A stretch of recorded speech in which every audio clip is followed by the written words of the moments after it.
And that is, I think, the greatest fear that they have, because the logic is that they've always been able to keep it one-sided. We need to use every tool to record and to document, because when the time comes, the concept of justice tempered with mercy means that we are going to bring them all forward, and we are going to show the world exactly what they are. That is the first and best service we can commit to eliminating them as a threat for many generations, because they've always used this, oh, they're just a benevolent, kind old guy. Really? Like that nutcase in Texas that wants to kill 80-90% of the population? Let's look at him the way he really is. But you go to his website, and he's talking about Lucifer in a druid outfit on the UT website, and he's connected to the bioweapons labs at UT with 95% of thousands of the professors going, oh, I mean, it was standing ovations with huge red skulls projected on the wall. I mean, these people are dangerous. Here we go, Mark.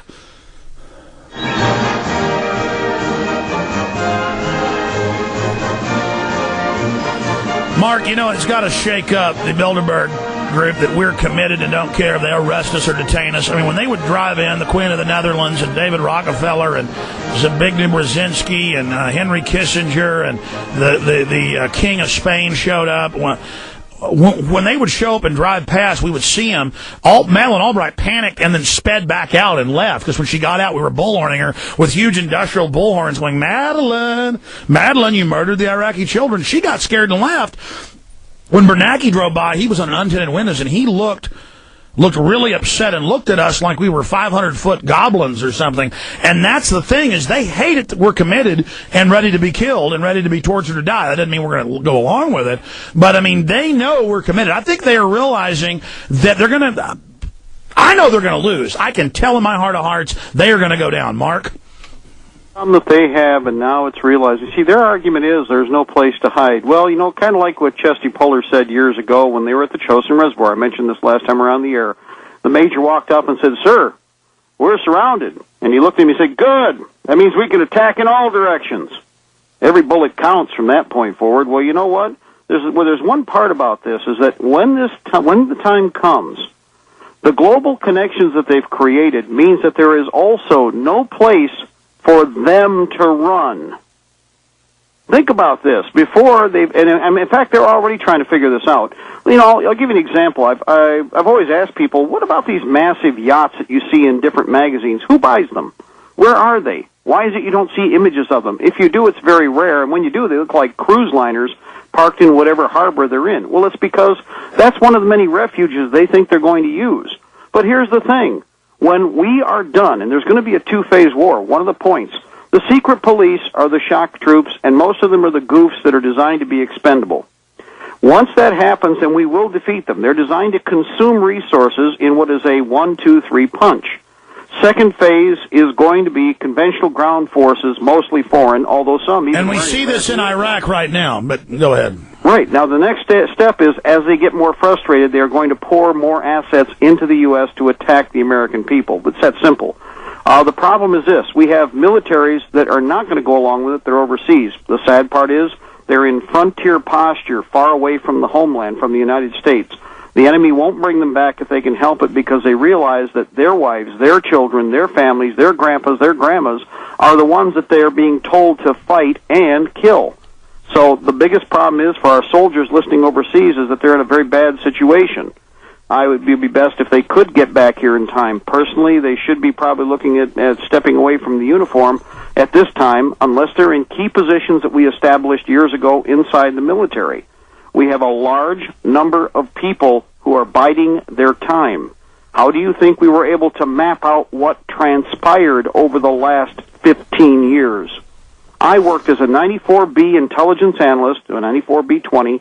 I am USAIX educated. I was educated at U.S. Army Intelligence Center and schools. I was not assigned my post.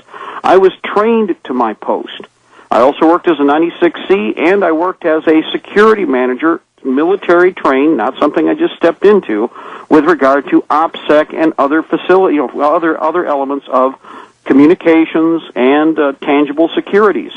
So this is one thing that when I talk, we've done this from both behind the wire or behind the scenes, so to speak, And also, right out in your face. The reason I started this years ago is because we were doing this from behind the scenes for a decade, people. And what we saw is this. We could have stomped them and stopped them much, much sooner. But nobody wanted to step up and say no. And no one wanted to admit on the outside, you know, there's all these guys from government and intelligence saying there's a plan to create youth brigades and gun control and overrun the borders and the North American Union. Oh, they're all crazy. And then people got together all the declassified documents and made big books and videos. And, oh, that's still crazy. And then now you read some book from 20 years ago or a video from 15 years ago. It's all happened. And now we look at the final chapters of the books and we're going, my God, is the next thing going to happen?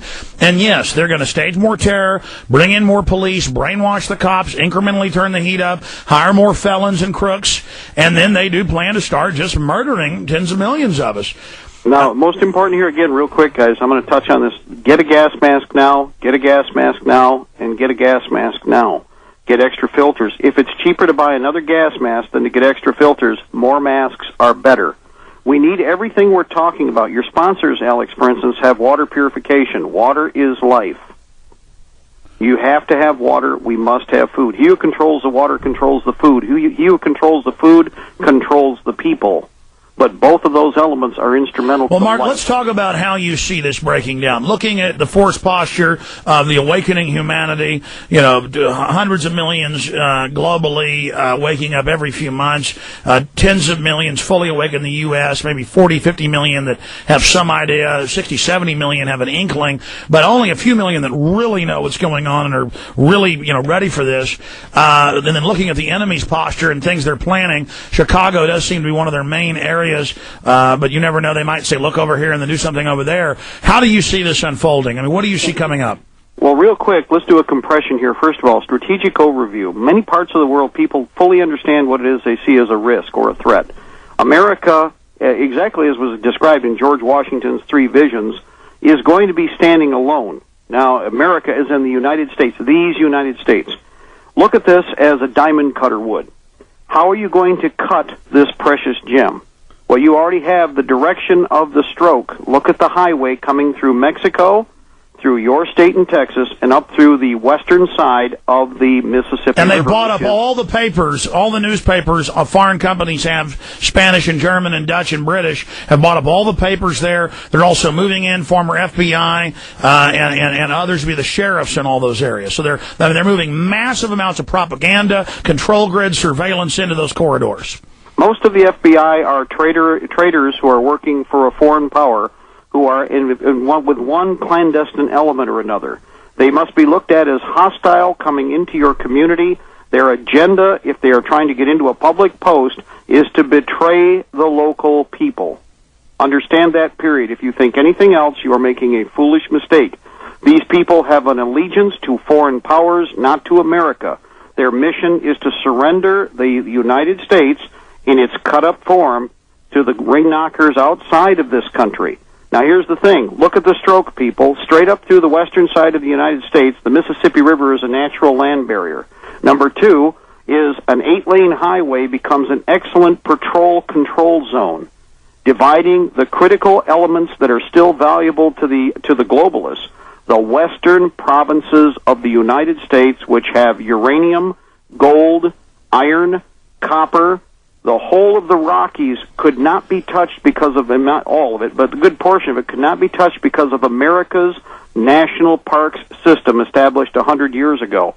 But by surrendering them as collateral to the IMF, we now have the vast treasuries of physical wealth of the United States in the claws of... And by the way, we have the executive orders in UNESCO. They then have spokes and buffer zones, which total half the landmass under international agreements, now under internationalist control, brainwashing the youth brigades about fake carbon taxes and total control. I mean, it is bad. Now, second tier here, three divisions. The Appalachians and from the Appalachian South, the southern states are carved off separately, with Florida kept as an independent international zone for the partiers. The southwestern part of the United States, with the boobies coming up from Mexico, will be carved off with a military force of, about 10 million already in place. occupiers from a foreign country or foreign countries. Who all over the Spanish radio, get the gringos, take over, break up Aslan, we're going to get them, all funded, Anglo-owned TV stations, 700-plus billboards saying L.A. belongs to Mexico. It is military. Go ahead. Now, the next step is the northwestern part of the United States, Russian and Chinese influence along with the rest of the Asian Rim. And by the way, you always said that, and now we have the international agreements, and they've openly said we will use foreign troops to, quote, fight American terrorists from NATO, and then now every time there's a fire, they bring in foreign troops to fight the fires. All this massive conditioning. And again, think about this, people, just like with Katrina. We have 258 million Americans who are supposed to be here. How many are unemployed right now? Now, why is it we need foreign anything coming into this country? They blocked anything? Tens of thousands of firemen and police from going in and helping in Katrina for 5 days, shut it down so that FEMA could say, oh, we screwed up, give us more power and funding, but brought in Mexican and Dutch troops into New Orleans.